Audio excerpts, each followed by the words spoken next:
ఇప్పుడు మామూలుగా కూడా ఎవ్రీ 2 అవర్స్‌కి ఒకసారి, ప్రతి 2 గంటలకు ఒకసారో లేదా గంటన్నరకు ఒకసారి ఇలా ఏదన్నా తింటూ ఉంటే మంచిదని కూడా చాలా మంది చాలా చెప్తూ ఉంటారు కదా! దరిద్రమైన ఆలోచన అది. ఆ! దానికంటే దరిద్రమైన ఇంకోటి లేదు. నేను నేచర్ నమ్ముకున్నా.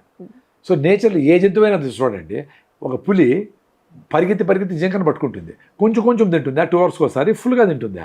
ఫుల్‌గా తినేసి మరి 2 రోజులు 3 రోజులు దాని పక్కే చూడదు. ఆడ పైన చెట్టు మీద చీటా కూర్చొని ఉంటుంది, కింద జింక పోతూ ఉంటుంది. అట్టా చూస్తుంది, నాకు ఆకలి లేదు బోని వదిలేస్తుంది.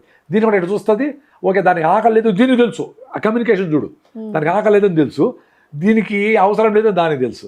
మన 3 రోజులు 4 రోజులకో ఆకలి అనిపిస్తే అప్పుడు పరిగెత్తుంది మళ్ళా జింక మీదకి. కానీ జింక దొరకదు. ఎందుకు? జింకకు ప్రాణ సంకటము. పులికేమి ఆకలి అనిపిస్తూ ఉంది, ఆకలి లేదు కాబట్టి జింక తప్పించుకుంటుంది. అందుకే 90 సార్లు జింక తప్పించుకుంటుంది, 10 సార్లు దొరికేది. మళ్ళీ ఇది పోయి కూర్చొని మళ్ళా కడుపు మండిపోయి అమ్మ ఇంకా నేను ఫుడ్ దొరకకపోతే సస్తా అని అనుకునేటప్పుడు పరిగెత్తుందే పులి, అప్పుడే జింక దొరుకుతుంది. మనం అక్కడ చేస్తాము, గంటకు తింటామో అదో పెద్ద ట్రెండ్ చేసినాం. నేను పెద్ద అసిడిటీ పేషెంట్ని, నా కూడా ఇదే చెప్పిన డాక్టర్లు, పెద్ద డాక్టర్లు అట్లే చెప్పిన. ఎండోస్కోపీ చేసినాను. నేను చాలా బాధలు పడినా, అసిడిటీలు, 3+ ఎరోషన్స్, 30 ఏళ్ళు 35 ఏళ్ళు ఈ మందు, మళ్ళీ 6 నెలలు ఉండదు, మళ్ళీ వస్తుంది, మళ్ళీ ఇదే పని. సో ఆ వైట్ రైసు, అరటి పండ్లు మానేసి రాగిజావ పొద్దునే 4 గ్లాసులు, జొన్న రొట్టెలు, మా ఆరికలు సామలో పొద్దునే ఒక పూట. ఎటపోయిందో 40 అవర్స్ నో ఫుడ్. 40 అవర్స్ అలా ఉన్నారండి హ్యాపీగా సంతోషంగా. ఈరోజు సాయంత్రము లాస్ట్ మీల్, రేపు ఏకాదశి అనుకోండి. ఏకాదశి అంటే ఈరోజు సాయంత్రం మేము గూట్లో దీపం నోట్లో ముద్ద, సాయంత్రం 6 గంటలకి 5:30కి కంప్లీట్ అయిపోతుంది డిన్నర్. నెక్స్ట్ రోజంతా 0 ఫుడ్, వాటర్ తాగుతా, అది కూడా దప్పు అయితే తాగుతా. కానీ ఏం తినకుండా ఉండడం అదే వల్ల అందుకే ఇప్పుడు acidity gas 3+ ఎరోషన్స్ ఉండి డియోడినం అల్సర్ ఉండే ప్రసాద్, ప్రకృతిన ప్రసాద్ 40 అవర్స్ వితౌట్ ఫుడ్, ఒకసారి 64 అవర్స్. అంటే ఈరోజు సాయంత్రం కాపేస్తే రేపంతా ఏమీ లేదు, ఎల్లుండంతా ఏమీ లేదు. అవతల ఎల్లుండి పొద్దున తిన్నా, అవతల నుండి పొద్దున కొంచెం డల్గా ఉంది, మళ్ళీ పరిగెత్తాలా, నా ఎక్సర్సైజ్ చేసుకోవాలా, ఎందుకు లేని వదిలేసాను, ఇంకా ఉండొచ్చు కూడా. కానీ అంటే ఈ రకమైన ఇది హెల్త్కి మంచిదే అంటారా? అదే అంటే ఇప్పుడు బండి బాగా రిపేర్ చేసి మొత్తం సస్పెన్షను, టైర్లు కొత్త వేసి, ఇంజిన్ బాగా వేసి, ఇంజిన్ వేసి అన్నీ వేస్తే బాగుపోతుంది. ఇప్పుడు ఆల్రెడీ మీవి అంటే జనరల్ పబ్లిక్వి అన్నీ ఊడిపోయి ఉన్నాయి. అంటే హిమోగ్లోబిన్ 6, శక్తి లేదు, పైన అందంగా అనిపిస్తూ ఉంటారు కానీ లోపల ఎనర్జీనే లేదు. బట్టలు నగలు చూసి ఎనర్జీ బాగుంది, ఆ బట్టలు బాగుండే ఎనర్జీ, అరే నువ్వు బాగలేదు కదా సైకలాజికల్గా ఫిజికల్గా, అది చూడడంలే. వీళ్ళకి ఎంత ఎనర్జీ అనేది ఇంటర్నల్గా లేదు కాబట్టి వాళ్ళ వల్ల ఇన్ని రోజులు ఉండలేరు, వాళ్ళు ఇన్ని గంటలు ఉండలేరు. అందువల్ల హ్యాబిట్ అయింది కదా. నేను ఫస్ట్ ఉపవాసం ఉండేప్పుడు అదేదో ఎవరు చూసుకొని అప్పటికే నేను రాగిమతలో ఉన్నా, అయితే తట్టుకోవచ్చు, బట్ మైండ్ కూడా పనిచేస్తుంది చూడండి. అవును, మామూలుగా అయితే ఉపవాసం ఉన్న రోజే ఇంకా ఎక్కువగా తినాలి అనిపిస్తుంది కదా.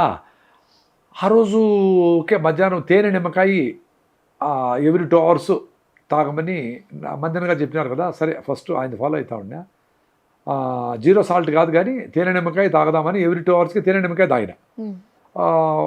ఎవ్రీ 1 అవర్కు టైం పెట్టుకొని నీళ్ళు తాగిన. సో మొదట ఉపవాసము ఒక 2-3 టైమ్స్ తేనె నిమ్మకాయ తాగుతా ఉండే, ఎందుకంటే తెలియకపోతే ఏమైపోతానో అంటే మైండ్ పనిచేస్తూ ఉంది అక్కడ. తర్వాత 3-4 సార్లు తర్వాత నీళ్ళు మాత్రం తాగుదాం అనుకున్నా. తర్వాత నిర్జల ఉపవాసం అని ఎవరో చెప్పినారు. అంటే నీళ్ళు దప్పైతే నీళ్ళు తాగుదాం, లేకపోతే వద్దు అనుకున్నా. దప్పే అయిందో ఒకసారి తాగినానో లేదో అది కూడా లేదు. తర్వాత అసలు దప్పే కావట్లేదు, ఎందుకు ఇంట్లో ఉంటాము, పెద్దగా బయట పోము. యాక్చువల్గా నేనైతే ఐ ప్రిఫర్ గోయింగ్ అవుట్. ఉపవాసం ఉండే రోజు సెల్ మారేసి ఊరు బయటకు పోయి పాడుబడిపోయిన గుళ్ళు ఉంటాయి, గోపురాలు ఉంటాయి, ఆడ పోయేసి బాగా చెట్టు కింద పడుకోని ఉండేది. బాగా పడుకుంటాము, నిద్రపోతాము, లేకపోతే సైలెంట్గా ఇల్లు ఆలోచన, ఏమైంది బ్యాంకు, ఏమి ఇంటర్వ్యూలు ఏమి లేదు, గుర్తుకు రాకూడదు. ఆడ తోట కనిపిస్తుంది, దాన్ని చూస్తూ ఉండేది. అంటే ప్రజెన్స్లో ఉండొచ్చు, వేరే ఆలోచన లేకుండా. అట్లా ఉంటే చాలా బాగుంటుంది. అంటే ఉపవాసం అంటే ఓన్లీ బాడీకనే కాదు, మైండ్ కూడా ఉపవాసం ఉండాలా. ఎప్పుడు పన్ను చెప్తూ ఉంటుంది కదా. యావరేజ్గా మనిషికి 60,000 థాట్స్ వస్తాయంట ఒక రోజులో, అంత ఎనర్జీ. దాన్ని 6,000 చేసినామనుకో, ఎనర్జీ అంతా సేవ్ అయిపోయినట్లే. అప్పుడు మాట్లాడేదానికి, పని చేయడానికి, పరిగెత్తేదానికి, ఆడేదానికి అని ఎనర్జీ. ఇప్పుడు ఎట్లున్నారంటే సాయంత్రం అయిపోయేటట్టు కదా ఉసూర పడిపోయింటారు. లాస్ట్కు లైట్ ఆఫ్ చేయంటే నువ్వు ఆఫ్ చేసుకో అని అంటే లేచి లైట్ ఆఫ్ చేద్దారు కూడా పోతుంది. కరెక్టే. మరి ఎనర్జీ ఎట్లా అంత ఎనర్జీ లాస్ ఉంటే. సో ఉపవాసం అనేది ఇప్పుడు ఇడ్లీలు దోశలు ఈ పిజ్జాలు బర్గర్లు తిన్నా 6 హిమోగ్లోబిన్ ఉండే వాళ్ళకి ఉపవాసం కష్టమే. నేను చెప్పేది ఒక 6 months అట్లీస్ట్ 3 months పొద్దున్నే మిల్లెట్స్, సాయంత్రం జొన్న రొట్టెలు, నిద్ర లేస్తారు అంత కొబ్బరి నూనె తాగడం, బ్రెయిన్ టానిక్ కొబ్బరి నూనె. ఇది డాక్టర్ బిఎం హెగ్డే గారని చాలా ఫేమస్. బిఎం హెగ్డే తెలుసు కదా మీకు. డాక్టర్ బిఎం హెగ్డే అని కూడా చూడండి వస్తుంది. ఆయన vice chancellor of Manipal university. ఆయన చెప్తాడు కొబ్బరి తింటే మీకు బ్రెయిన్ టానిక్ అని. కొబ్బరి తింటే మీకు కొలెస్ట్రాల్ వచ్చి పోతారని చెప్పినారు. దీనిలో కొబ్బరి తినదు సాచురేటెడ్ ఫ్యాట్స్ అని అదే ఇంకా అంటే ఈ గానుగను కొబ్బరి నూనె వీటితోనే వండుకొని తినడం కూడా మంచిది అన్నది ఇప్పుడు బాగా ఇప్పుడు అంటే ఇన్నేళ్ళు రిఫైండ్ ఆయిల్ వాడిచ్చేసారు అంతా. ఇప్పుడు మళ్ళీ గానుగ నూనె మంచిది అంటాడు. చూడండి ఎట్లా సిస్టమ్ ఎట్లా చేస్తుంది. సో ఆయన అసలు పొద్దున్నే అంత కొబ్బరి నూనెతో స్టార్ట్ చేసి వేడి నీళ్ళు తాగుతాం. ఆ తర్వాత కొబ్బరి నూనె బాడీలో సర్క్యులేట్ అయ్యి బాడీలో ఉండే అంటే ఇప్పుడు మార్నింగ్ లెగ్గానే మనం డైరెక్ట్ కొబ్బరి నూనె తాగితే గ్లాస్ బాటిల్ పెట్టుకోండి తాగేసి ఎంత క్వాంటిటీ 2-3 స్పూన్లు తాగతాం. కొలత వేసుకొని అక్కడ ఇట్లా కొలత వేసి మీద పోసుకునేది ఎందుకో ఇలా గ్లాస్ బాటిల్ పెట్టుకుని తాగేసేయండి. కొబ్బరి తింటే ఇంకా మంచిది. తిని నమిలాలి కదా అంత ఓపిక ఉండదు కదా. కొబ్బరి నూనె తాగేసేయండి. బాడీలో 2 రకాల టాక్సిన్స్ ఉంటాయి. Water soluble toxins, fat soluble toxins.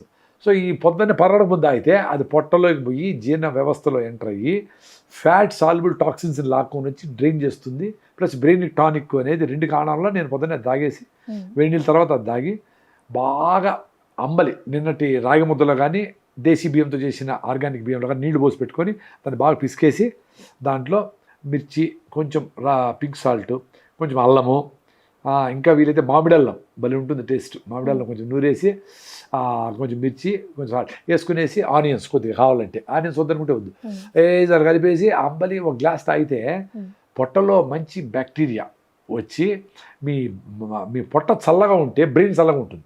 So పొట్టలో ఉండే గట్ మైక్రోబయం కానీ ఇంప్రూవ్ అయితే మీకు ఎక్సలెంట్గా ఫుడ్ బాగా ఒంటికి పడుతుంది. కరెక్ట్గా ఫుడ్ కన్వర్షన్ జరిగి మీకు బాడీకి మైక్రో న్యూట్రియన్ డెఫిషియన్సీ లేకుండా ఉంటుంది.